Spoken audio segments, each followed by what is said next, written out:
بس رمضان کی سب سے بڑی تیاری کیا ہے کہ اپنے دلوں کو صاف کر لو پہلے سے، کہ جس دل میں نفرت ہو، بغض ہو، کسی کے لیے غصہ ہو، کسی کے لیے کیا کیا جذبے ہوں، دل صاف کرنا۔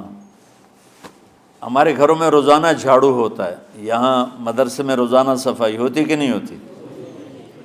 چونکہ دنیا کی اصل گندگی ہے تو جھاڑو ہاتھ سے نہیں چھوٹ سکتا۔ حرم شریف میں دیکھا کیسے چاروں طرف خدام پھر رہے ہوتے ہیں برش لے کر، تو دل پہ غبار ایسے آتا ہے جیسے صحن میں غبار آتا ہے، دل پہ گندگی ایسے آتی ہے جیسے صحن میں آتی ہے۔ تو ہم نے نظام بنایا ہوا ہے، لوگ مقرر ہیں وہ روزانہ جھاڑو دیتے ہیں۔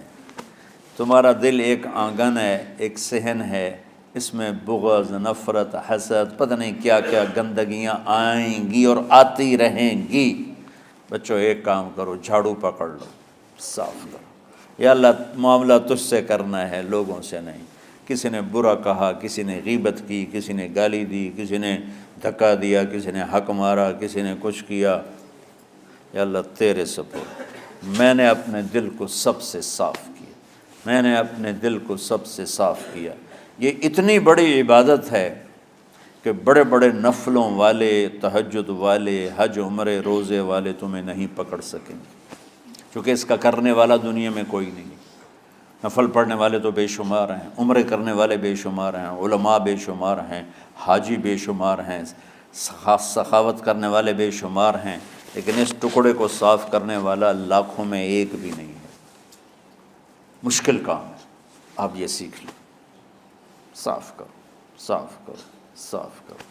یہ رمضان کی سب سے بڑی تیاری اور علم کو حاصل کرنے کی سب سے بڑی چابی ہے کہ اپنے دل کو کھلا کر لو۔ کوئی چیز خالی ہوگی تو کچھ آئے گا۔ جس دل میں بغض بھرا ہو، نفرت بھری ہو، حسد بھرا ہو، کینہ بھرا ہو، اس میں خاک آئے، اس میں تو علم کی ایک کرن بھی نہیں آئے گی۔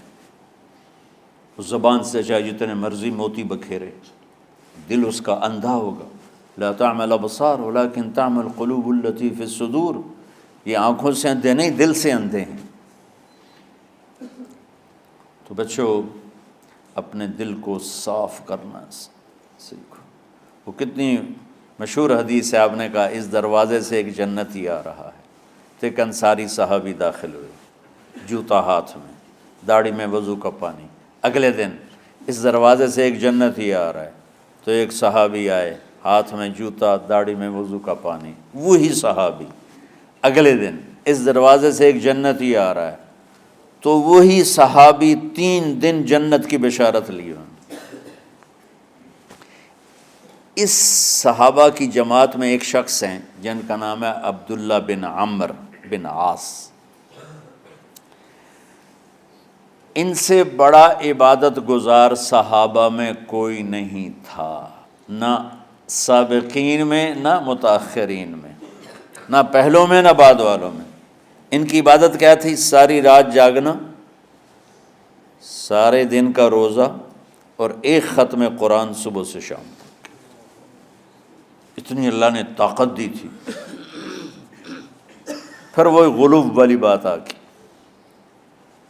ایکسٹریم ہونے والی بات آ گئی۔ ان کی شادی والی رات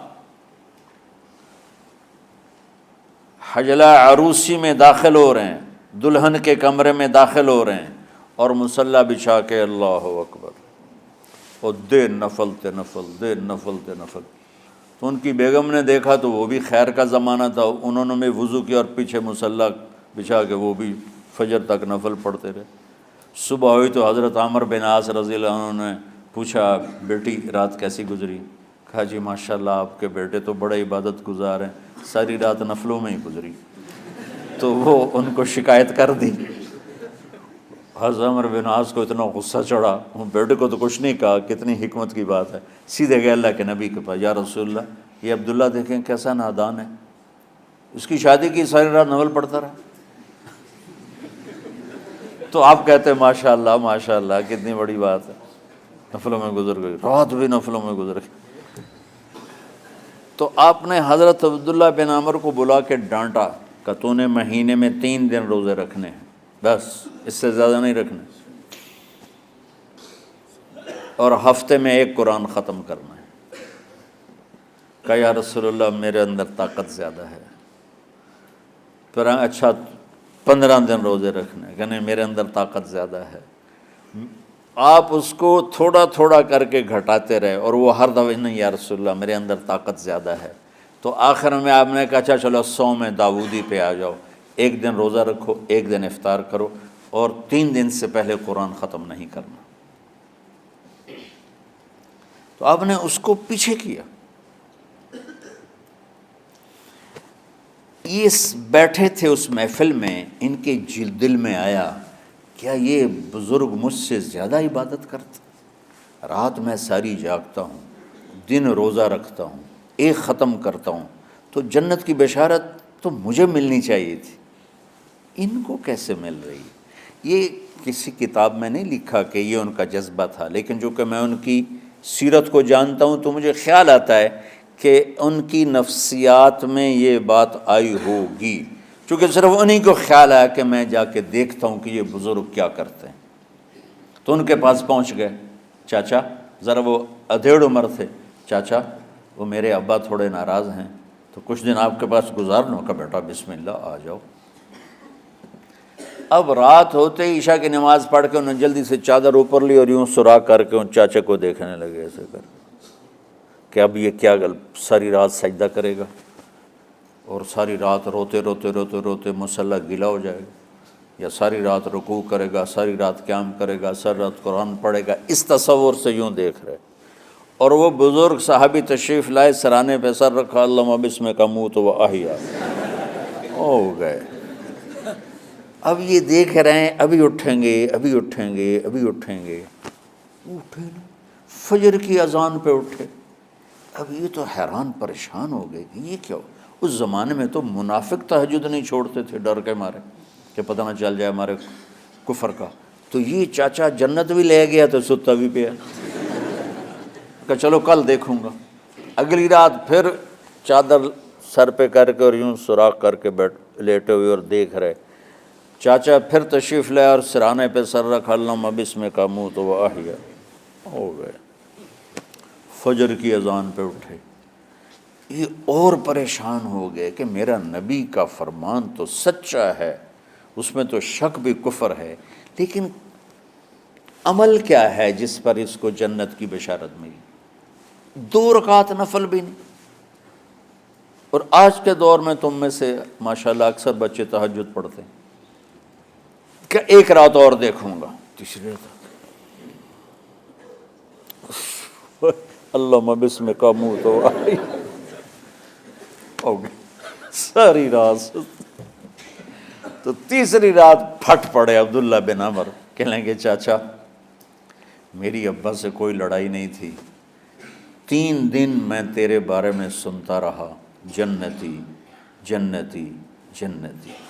میں دیکھنے آیا تھا کہ آپ کیا کرتے ہیں، آپ تو کچھ بھی نہیں کرتے ہو، ساری رات سوتے رہتے ہو، اب کیا کرتے ہو؟ انہوں نے کہا بیٹا یہی ہے جو تم نے دیکھا ہے۔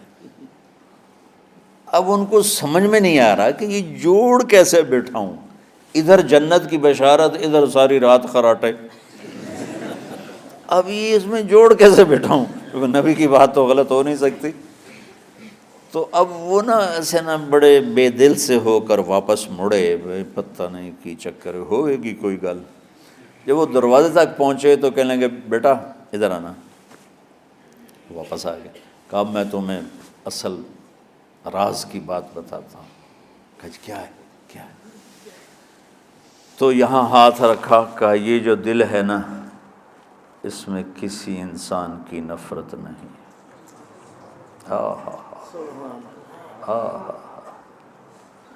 اور جب اللہ کسی کو رزق دیتا ہے، عزت دیتا ہے، مجھے کبھی حسد نہیں ہوا، مجھے خوشی ہوتی۔